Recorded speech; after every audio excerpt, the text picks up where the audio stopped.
What was it like working with the Germans and Italians? Well, it was fantastic actually. It was very good. There was a great social life. We were training RAF pilots and navigators for the Italian Air Force, and pilots and navigators for the German Air Force and German Navy. So there are actually 4 forces involved, although there were the 3 nations. Of course, there hadn't been very many navigators, if any, in the Italian Air Force or the German Air Force. And so quite a few of the navs were actually pilots who had been remustered, which they weren't very happy about. But I was an instructor on A Squadron, which was commanded by a German major, a mix of students and pilots. But I remember 2 students in particular. One was a Italian pilot called Sergio, and it was his first tour.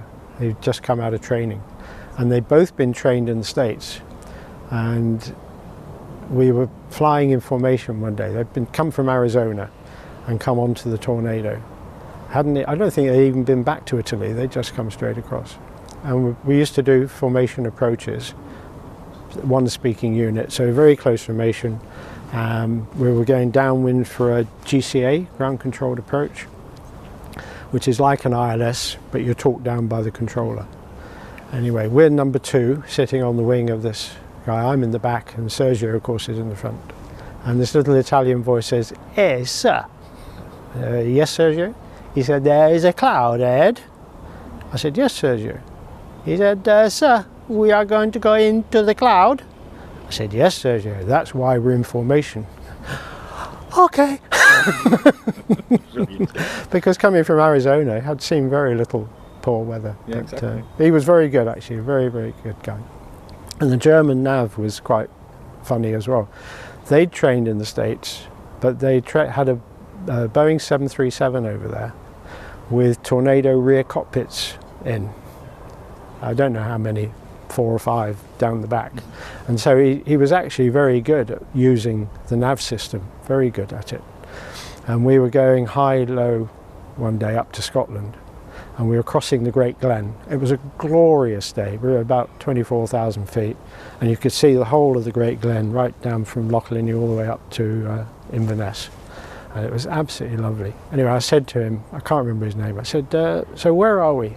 And I'm watching in the mirrors, and he goes to the TV tab display and he says, "We are 23 miles from Waypoint Charlie."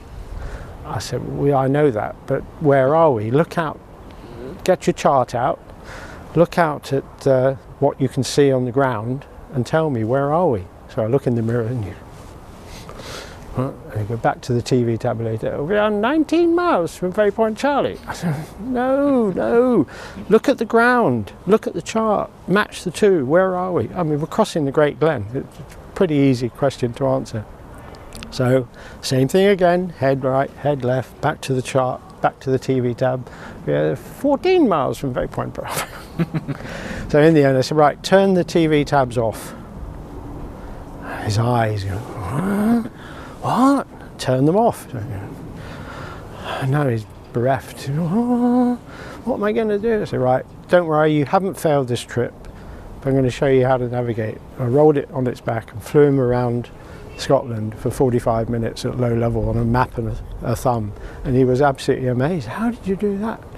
"Well, how do you think we used to do it before we had the Tornado?" You know, it wasn't his fault, it was just the way that he'd been trained.